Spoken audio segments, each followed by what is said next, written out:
तो स्टार्ट करते हैं। पहला क्वेश्चन है, कोरोना सूर्य की डैश परत है।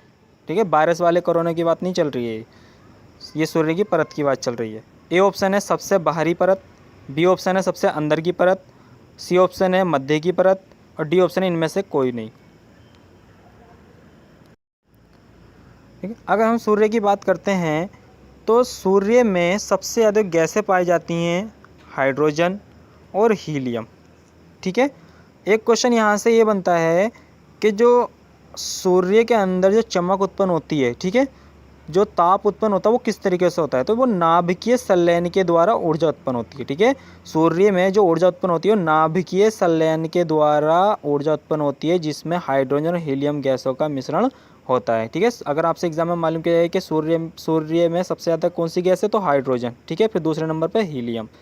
ठीक है, अगर हम बात करते हैं, सूर्य सौर मंडल का सबसे चमकीला तारा है।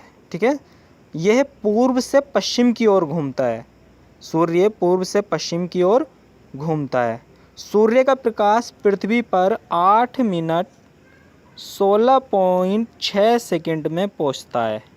ठीक है, सूर्य का जो प्रकाश है पृथ्वी पर पहुंचने में कितना टाइम लेता है, 8 मिनट 16.6 सेकंड लेता है। ठीक, सूर्य की जो इसमें क्वेश्चन मालूम किया गया है कि कोरोना सूर्य की डैश परत है, तो इसका हमारा ए वाला आंसर सही है। ठीक है, ए वाला आंसर सही है। कोरोना सूर्य की सबसे बाहरी परत है और इसका जो तापमान होता है वो 6000 डिग्री सेंटीग्रेड होता है। ठीक है, ये क्वेश्चन एग्जाम में मालूम किया गया था कि सूर्य की सबसे बाहरी परत का तापमान कितना होता है, तो 6000 डिग्री सेंटीग्रेड होता है। ठीक है, एक क्वेश्चन ये भी मालूम किया गया था कि सूर्य ग्रहण के समय जो हमें सूर्य का भाग दिखाई देता है वो कौन सा देता है, तो वो कोरोना ही हमें दिखाई देता है। ठीक है, इसके बारे में थोड़ा और जान लेते हैं। ठीक है, सूर्य का वायुमंडल कई परतों से बना है, जिसमें से प्रमुख फोटोस्फेयर, क्रोमोस्फेयर तथा कोरोना है। ठीक है, तीन भाग जो हैं मुख्य हैं इसमें। ठीक, सूर्य की सबसे निचली परत फोटोस्फेयर तथा सबसे बाहरी परत कोरोना है। ठीक, ये वायरस वाला कोरोना मत समझ लेना, इस सूर्य की परत की बात चल रही है। नेक्स्ट क्वेश्चन देखते हैं, भारत में गरीबी रेखा की गणना कैसे की जाती है। मोस्ट इम्पोर्टेंट क्वेश्चन है, भारत में गरीबी रेखा की गणना कैसे की जाती है। ए ऑप्शन है उनके घर की अवस्थिति पर, बी ऑप्शन है रोजगार की प्रकृति पर, सी ऑप्शन है कैलोरी खपत पर और डी ऑप्शन है शिक्षा के मानक पर। तो इसका सही आंसर हो जाएगा हमारा कैलोरी की खपत पर। ठीक है, अगर हम ग्राम की बात करते हैं, गांवों की बात करते हैं, तो प्रत्येक व्यक्ति के लिए एक दिन की जो कैलोरी होनी चाहिए वो 2400 कैलोरी।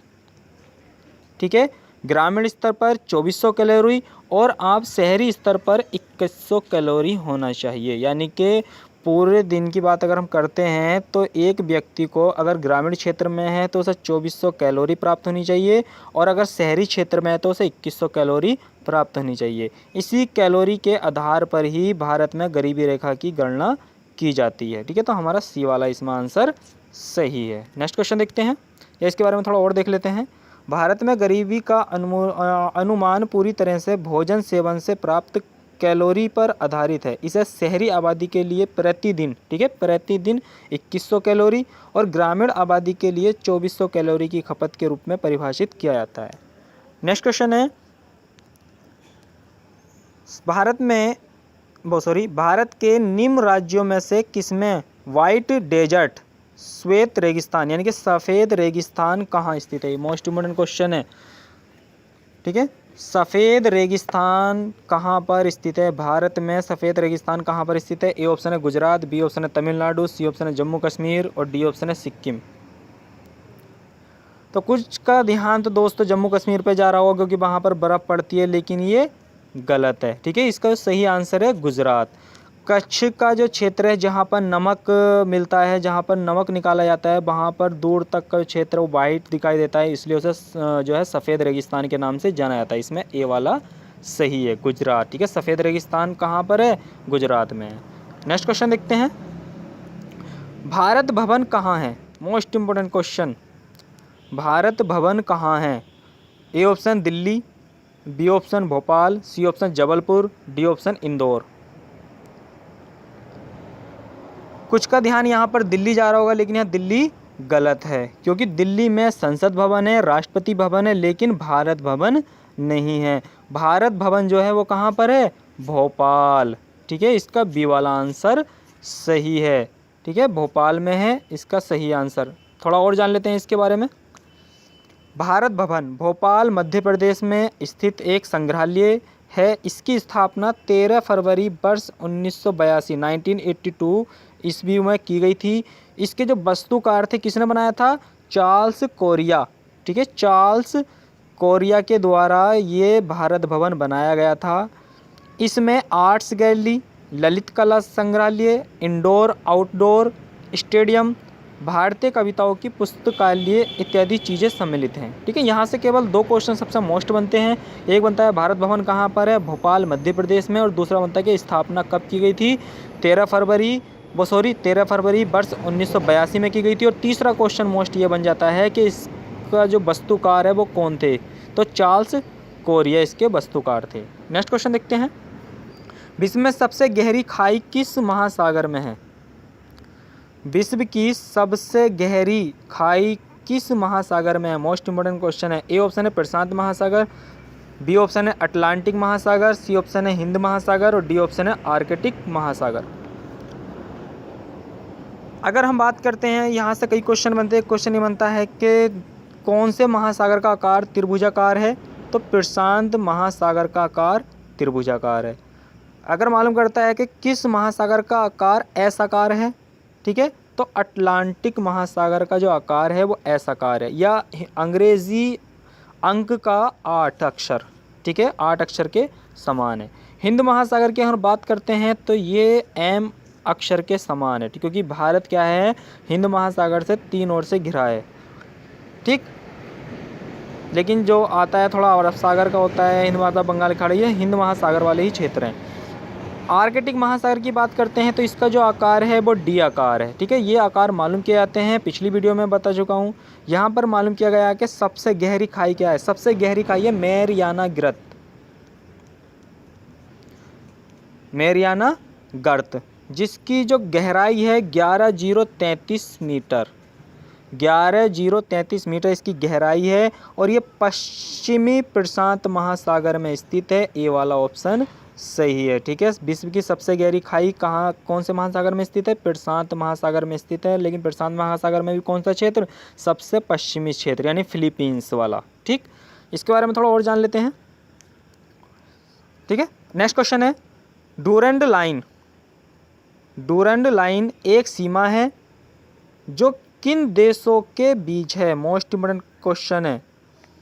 डूरैंड लाइन यानी डूरैंड रेखा, ए ऑप्शन है भारत और बांग्लादेश, बी ऑप्शन है भारत और पाकिस्तान, सी ऑप्शन है पाकिस्तान और अफगानिस्तान और डी ऑप्शन है चीन और मंगोलिया।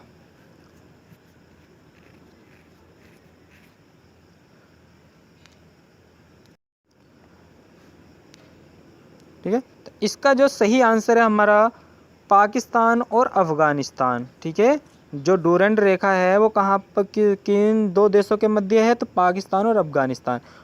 अगर बात करते हैं भारत और पाकिस्तान तो रेड क्लिफ रेखा। ठीक है, भारत और पाकिस्तान के बीच कौन सी रेखा है? रेड क्लिफ रेखा है। लेकिन मालूम क्या किया गया था कि डूरैंड रेखा, सर डूरैंड के द्वारा ये रेखा निर्धारित की गई थी किन 2 देशों के मध्य? पाकिस्तान और अफगानिस्तान के मध्य। ठीक है, नेक्स्ट क्वेश्चन, इसके बारे में थोड़ा और देख लेते हैं।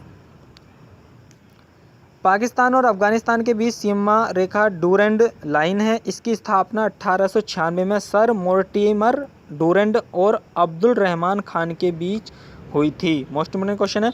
नेक्स्ट क्वेश्चन है, प्राक्कलन समिति में होते हैं। मोस्ट इंपोर्टेंट क्वेश्चन है, एग्जाम में कई बार रिपीट हो चुका है। प्राक्कलन समिति में होते हैं लोकसभा के 30 सदस्य, राज्यसभा के 30 सदस्य, दोनों सभाओं से 30 सदस्य, या डी ऑप्शन है लोकसभा से 22 सदस्य।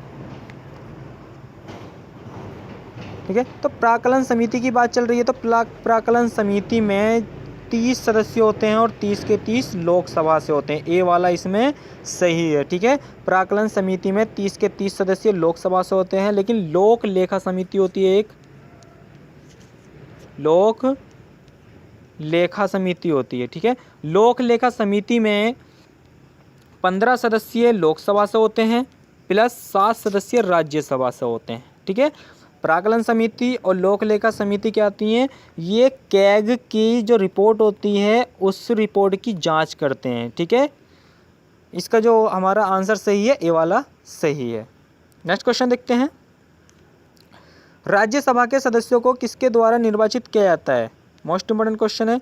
राज्यसभा के सदस्यों को किसके द्वारा निर्वाचित किया जाता है? ए ऑप्शन है विधानसभा के निर्वाचित सदस्यों द्वारा, बी ऑप्शन है विधान परिषद के निर्वाचित सदस्यों द्वारा, सी ऑप्शन है जनता द्वारा और डी ऑप्शन है लोकसभा द्वारा। अगर हम बात करते हैं राज्यसभा के सदस्यों की जो नियुक्ति की जाती है वो किसके द्वारा की जाती है, ठीक है। तो राज्यसभा में अधिकतम सदस्य संख्या कितनी हो सकती है? 250 हो सकती है, ठीक है, जिसमें से 12 सदस्य राष्ट्रपति के द्वारा मनोनीत किए जाते हैं, ठीक है, और 238 सदस्य, ठीक है, 238 सदस्य जो होते हैं वो राज्य विधानसभाओं से होते हैं। तो हमारा ए वाला इसमें सही है, ठीक है। विधान परिषद के सदस्य इसमें भाग नहीं लेते हैं, ठीक है, क्योंकि ये केवल विधान परिषद वर्तमान में 6 राज्यों में है, ठीक। विधानसभाओं के निर्वाचित सदस्य इसमें भाग लेते हैं। और बात करते हैं जो मनोनीत सदस्य हैं राष्ट्रपति द्वारा मनोनीत किए जाते हैं। ये एंग्लो इंडियन सदस्य नहीं होते हैं, ये कला साहित्य विज्ञान के क्षेत्र से चुनकर आते हैं, ठीक। अगर बात करते हैं जनता, तो जनता का इसमें कोई योगदान नहीं होता है, क्योंकि ये जो चुनाव होता है एकल संक्रमणीय मत प्रणाली के द्वारा चुनाव होता है। राज्यसभा का जो उल्लेख किया गया है अनुच्छेद 80 में किया गया है, ठीक है। लोकसभा का भी इसमें कोई योगदान नहीं होता है। तो हमारा इसमें ए वाला आंसर सही हो जाएगा, ठीक है, विधानसभा के निर्वाचित सदस्यों द्वारा। नेक्स्ट क्वेश्चन है, नई दिल्ली को डिजाइन करने वाले वास्तुकार का नाम बताएं। मोस्ट इंपोर्टेंट क्वेश्चन है। दिल्ली को का जो वास्तुकार है, दिल्ली का जो डिजाइन तैयार किया था वो किसने किया था? ए ऑप्शन है ले कर्बूसियर, बी ऑप्शन है सर एडविन लुटियंस, और सी ऑप्शन है एंड्रयू पॉल और डी ऑप्शन है आपका जॉर्ज बेकर। तो इसका जो सही आंसर है आपका बी वाला सही है। सर एडविन लुटियन के द्वारा दिल्ली का डिजाइन तैयार किया गया था। नेक्स्ट क्वेश्चन देखते हैं। भारतीय चिकित्सा के पिता के रूप में कौन जाना जाता है? यानी कि भारत में चिकित्सा का जनक या भारतीय चिकित्सा का पिता किसे माना जाता है? भारतीय चिकित्सा के पिता के रूप में किसे जाना जाता है? ए ऑप्शन है महर्षि भारद्वाज, बी ऑप्शन है सुश्रुत, सी ऑप्शन है आचार्य कणाद और डी ऑप्शन है आचार्य चरक। तो इसका सही आंसर है वो डी वाला सही है, आचार्य चरक। चरक कनिष्क के दरबार में थे, ठीक है, चरक कनिष्क के दरबार में थे और राज वैद्य थे, ठीक। इन्हीं के द्वारा चरक संहिता, ठीक है, चरक संहिता आचार्य चरक के द्वारा ही लिखी गई थी संस्कृत में। इसीलिए आचार्य चरक को ही भारत में चिकित्सा का पिता माना जाता है। तो ए हमारा इसमें डी वाला ऑप्शन सही है। यहाँ से आपके 3 क्वेश्चन बनते हैं। चरक संहिता किस भाषा में लिखी है? तो संस्कृत में लिखी है। दूसरा क्वेश्चन बनता है चरक किसके दरबार में थे? तो कनिष्क के दरबार में थे। और तीसरा क्वेश्चन बनता है कि भारतीय चिकित्सा का पितामह किसे माना जाता है? तो आचार्य चरक को माना जाता है। नेक्स्ट क्वेश्चन देखते हैं। भारतीय प्रतीक में सत्यमेव जयते शब्द किससे लिया गया है? मोस्ट इंपोर्टेंट क्वेश्चन है। इसमें ए ऑप्शन है ऋग्वेद से, बी ऑप्शन है मत्स्य पुराण से, सी ऑप्शन है भगवद गीता और डी ऑप्शन है मुंड उपनिषद से। तो इसका डी वाला सही है, ठीक है। अगर यहाँ पर हम बात करते हैं सत्यमेव जयते शब्द जो लिया गया है मुंडकोप उपनिषद से लिया गया है। और मुंडकोप उपनिषद किसका उपनिषद है? ये अथर्ववेद का उपनिषद है, ठीक है, ये अथर्ववेद का उपनिषद है। अगर यहाँ पर मुंडकोपनिषद ना होता, अगर अथर्ववेद होता तो अथर्ववेद सही हो जाता, ठीक है। तो यहाँ पर हमारा कौन सा सही हो जाएगा? मुंडकोपनिषद से सत्यमेव जयते वाक्य लिया गया है। और इस वाक्य को भारतीय प्रतीक के रूप में कब अपनाया गया? 26 जनवरी 1950, ठीक है, 26 जनवरी 1950 को इसे राष्ट्रीय प्रतीक के रूप में अपनाया गया। नेक्स्ट क्वेश्चन देखते हैं।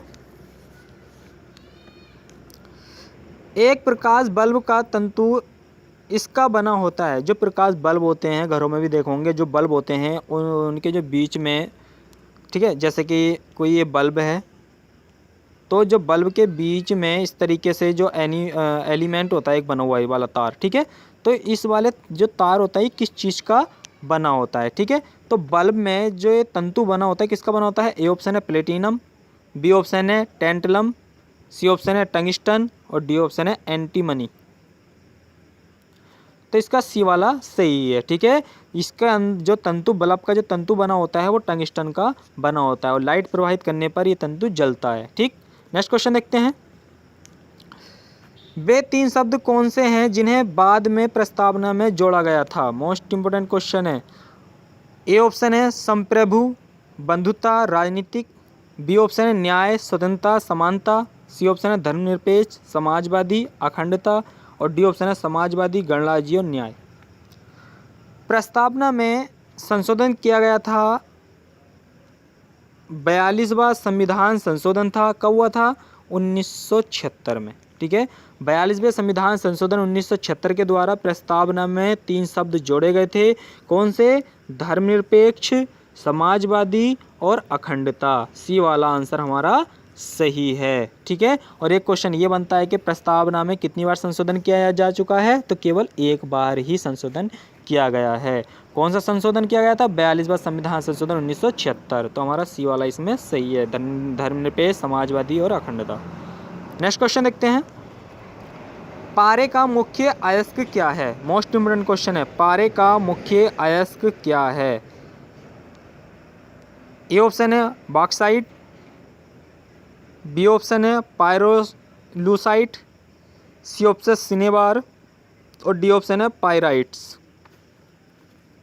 तो इसका सही आंसर है सिनेबार, ठीक है। पारे का जो अयस्क है सिनेबार है। ये कई बार एग्जाम में आ चुका है, इंपॉर्टेंट क्वेश्चन है, ठीक है, वेरी इंपॉर्टेंट क्वेश्चन है, कई बार रिपीट हो चुका है। एनटीपीसी के लिए तो बहुत ज़्यादा इंपॉर्टेंट क्वेश्चन है। पारे का मुख्य अयस्क क्या है? सिनेबार है। एकमात्र धातु जो द्रव रूप में पाई जाती है वो पारा ही है, ठीक है। द्रव रूप में जो धातु पाई जाती है कौन सी है? पारा ही है, ठीक। Next question.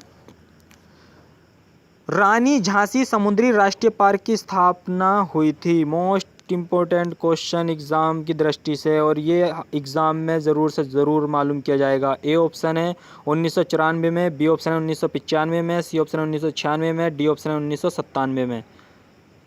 रानी झांसी समुद्री राष्ट्रीय पार्क की स्थापना कब हुई थी? पहला क्वेश्चन तो ये बनता है कि रानी झांसी समुद्री राष्ट्रीय पार्क कहाँ स्थित है? तो ये अंडमान निकोबार द्वीप समूह में, ठीक है, अंडमान निकोबार द्वीप समूह में स्थित है, ठीक है। रानी झांसी समुद्री राष्ट्रीय पार्क कहाँ पर है? अंडमान निकोबार द्वीप समूह पर स्थित है। इसकी जो स्थापना की गई थी 1996 में की गई थी। मोस्ट इंपोर्टेंट क्वेश्चन है और ये एग्ज़ाम की दृष्टि से आपसे मालूम किया जा सकता है, ठीक है। दोस्तों ये थे टॉप हमारे 15 क्वेश्चन जो एग्ज़ाम में अधिकतर रिपीट किए जाते हैं।